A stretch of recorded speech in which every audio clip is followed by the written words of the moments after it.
তৃণমূল কোনো রাজনৈতিক দল নয়। ইলেকশন কমিশন তৃণমূলের মিথ্যা পোস্টকে ট্যাগ করে কাউন্টার টুইট করেছে। ইলেকশন কমিশনের উচিত এই পার্টিকে ব্যান করে দেওয়া, অবিলম্বে ব্যান করা। এবং আমি বলছি, সৌমিত্র খান যা বলেছে তার উপলব্ধি থেকে বলেছে, এবং ইলেকশন কমিশন ভোটার তালিকাই করতে পারবে না, তার ভোট তো অনেক পরের কথা, মমতা করতে দেবে না। অলরেডি 1000 বিএলও যারা ট্রেনিং নিয়েছে, এই মনোজ পল তাদের উপর চাপ দিচ্ছে ডিএমদের যে চেঞ্জ করে দাও। বিডিওদের কাছে ইনস্ট্রাকশন চলে গেছে, ও চেঞ্জ করতে পারে না। ভয়ঙ্কর খেলা খেলছে।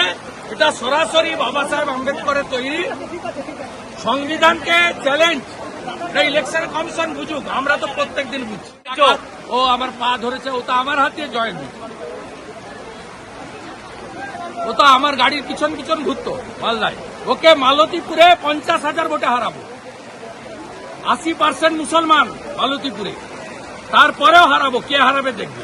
এই যে ভিন রাজ্যের একের পর এক মালদাতে আর মুর্শিদাবাদে যেগুলোকে আমি তৈরি করেছি, 26-এ যদি ধ্বংস করতে না পারি ভোটের মাধ্যমে, আমার নাম শুভেন্দু অধিকারী।